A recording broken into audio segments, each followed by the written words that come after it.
दोस्तों, महाराष्ट्र के deputy CM Ajit Pawar का प्लेन रनवे पर क्रैश हो जाता है। लेकिन सवाल यह है कि आखिर रनवे पर ऐसा क्या हुआ जिस वजह से प्लेन क्रैश हो गया। तो इसको लेकर जो तमाम रिपोर्ट्स हैं उसमें अलग अलग दावे किए जा रहे हैं। लेकिन मौजूदा वक्त में एक पुख्ता जानकारी भी सामने आ गई है कि आखिर रनवे पर उस वक्त हुआ क्या था जिस वजह से प्लेन क्रैश होता है। दरअसल 8 बजे मुंबई से ये प्लेन उड़ता है, यानी कि टेक ऑफ करता है। 8:10 के आसपास प्लेन टेक ऑफ करता है और 8:30 पर बारामती एयरपोर्ट पर लैंडिंग की पहली कोशिश करता है। और इसके बाद कहा जाता है कि जो पायलट हैं उन्हें ठीक से दिखाई नहीं दे रहा था, विजिबिलिटी काफी कम हो जाती है। इस वजह से वो पहली बारी में प्लेन को लैंड नहीं करा पाते हैं। वो लैंडिंग की कोशिश कर रहे थे, लेकिन जैसे ही उन्हें लगता है कि विजिबिलिटी काफी कम है, उन्हें कुछ नजर नहीं आ रहा है, तो वो वापस से प्लेन को ऊपर उड़ा लेते हैं और इसके बाद दोबारा लैंडिंग की कोशिश करते हैं। लेकिन जैसे ही दोबारा लैंडिंग की कोशिश की जाती है तो प्लेन रनवे के बिल्कुल शुरुआत में ही क्रैश हो जाता है।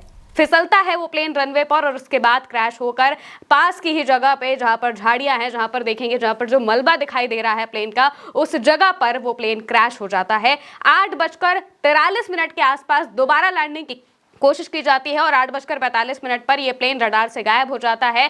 और इसके बाद खबर आती है कि प्लेन क्रैश हो चुका है और प्लेन क्रैश में जितने भी लोग सवार थे उन सभी की जान चली जाती है। अजित पवार को छोड़कर 4 लोग और इस प्लेन में सवार थे, जिनमें 2 पायलट थे, एक क्रू मेंबर थी और एक अजित पवार के पर्सनल असिस्टेंट थे और उनकी भी इस हादसे में जान चली गई है। इसके अलावा सबसे बड़ी बात यह है कि जो पायलट होते हैं वो लास्ट मोमेंट पर मेडे का कॉल भी नहीं देते हैं, ना ही कोई इमरजेंसी सिग्नल देते हैं। बिल्कुल अचानक से वो प्लेन गायब हो जाता है और यह भी बताया जा रहा है कि उस वक्त और कोई प्लेन नहीं उड़ना था उस जगह पर। इस बात की जानकारी थी कि वहां पर और कोई प्लेन उड़ान नहीं भर रहा है और सिर्फ अजित पवार का प्लेन होता है।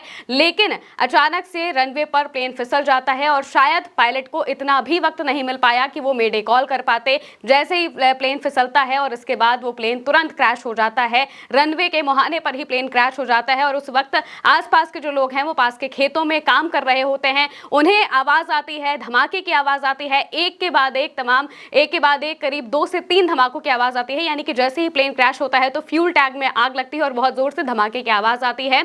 और उस वक्त जो आसपास के लोग होते हैं उन्हें आग का गुबार दिखाई देता है, धुआं उठता हुआ दिखाई देता है, तो वो भागे भागे उस जगह पर पहुंचते हैं और देखते हैं कि प्लेन क्रैश हो चुका है, जिसका तमाम वीडियो सामने आए हैं। उस इंजन की भी तस्वीर सामने आई है जो कि उस प्लेन में लगा हुआ था। बड़ा सा इंजन प्लेन से निकलकर बाहर हटता हुआ दिखाई देता है और उसके अलावा प्लेन के परखच्चे उड़ जाते हैं। भयंकर आग लग जाती है उस जगह पर, उस प्लेन में आग लग जाती है और इसी वजह से कोई भी उस प्लेन में जितने भी लोग सवार थे कोई भी बच नहीं पाता है और सभी की इस हादसे में जान चली जाती है। शरद पवार और सुप्रिया सुले ये सभी उस वक्त मुंबई में होते हैं। उन्हें जैसे ही खबर मिलती है वो तुरंत बारामती पहुंचते हैं, परिवार वालों के साथ पहुंचते हैं और इसके बाद जो एनसीपी के कार्यकर्ता हैं उनमें भी बहुत ही बुरी तरीके से शोक व्यक्त है। वो सभी रोते बिलखते हुए हॉस्पिटल पहुंचते हैं। बड़ी संख्या में एनसीपी एससीपी के जो कार्यकर्ता है वो पहुंचते हैं हॉस्पिटल और रोते बिलखते हुए दिखाई देते हैं। उस वक्त रनवे में जो चीजें हुई उनके बारे में मौजूदा रिपोर्ट्स में यही कहा जा रहा है कि पायलट उस वक्त प्लेन को संभाल नहीं पाए। जब रनवे पर प्लेन फिसलता है वो उसे संभाल नहीं पाते हैं। दूसरी बारी में वो लैंडिंग की कोशिश करते हैं, यानी कि पहली बार में भी प्लेन लैंड नहीं करा पाते हैं। विजिबिलिटी काफी ज्यादा कम होती है क्योंकि बीच में बारिश भी हुई होती है और इसके अलावा कोहरे की वजह से, घने कोहरे की वजह से विजिबिलिटी काफी कम होती है और इसी वजह से उन्हें कुछ दिखाई नहीं देता है पायलट को। 8:30 पर वो पहली लैंडिंग करने की कोशिश करते हैं लेकिन वो नहीं लैंड करा पाते और इसी वजह से वो प्लेन को वापस ऊंचाई पर ले जाते हैं। ऊंचाई पर ले जाने के बाद 8:43 पर दोबारा लैंडिंग की कोशिश की जाती है, लेकिन उस वक्त ही अचानक से प्लेन फिसल जाता है, रडार से गायब हो जाता है और फिर खबर आती है कि प्लेन क्रैश हो चुका है और प्लेन में सवार महाराष्ट्र के डिप्टी सीएम अजित पवार की जान चली जाती है और इनके अलावा जो लोग उस प्लेन में सवार होते हैं उन सभी की जान चली जाती है। इस प्लेन की अगर हम बात करें तो ये प्लेन लियरजेट 45 है जो कि दिल्ली की एक कंपनी वेसार एजेंसी का है। प्राइवेट प्रीमियम बिजनेस क्लास ये जो जेट है ये होता है और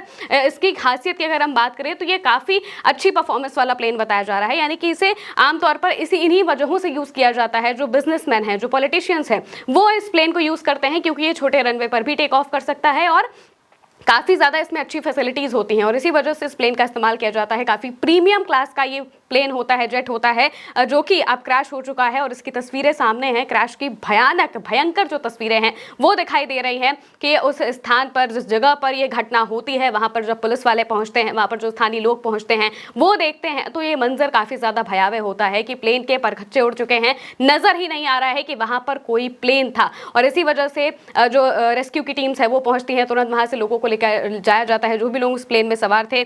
शुरुआत में कहा जाता है कि डिप्टी सीएम घायल हुए हैं, लेकिन बाद में कुछ ही वक्त बाद जैसे ही वो हॉस्पिटल पहुंचते हैं, वहां पर खबर आती है कि उनकी मौत हो चुकी है, यानी कि उनकी जान जा चुकी है। और अब इसको लेकर महाराष्ट्र के जो मुख्यमंत्री हैं देवेंद्र फडणवीस, उन्होंने करीब 3 दिन के राजकीय शोक की बात कही है। और साथ ही साथ आज जिस वक्त उनकी जान गई है तो सभी स्कूलों की छुट्टी कर दी गई है। और जो एकनाथ शिंदे हैं उन्होंने कहा है कि इस पूरे मामले की जांच होनी चाहिए कि किस तरीके से आखिर यह हादसा हुआ है। डीजीसीए ने भी पुष्टि कर दी है और इसके अलावा अब एआई भी इसकी जांच करेगा कि आखिर हादसा कैसे हुआ।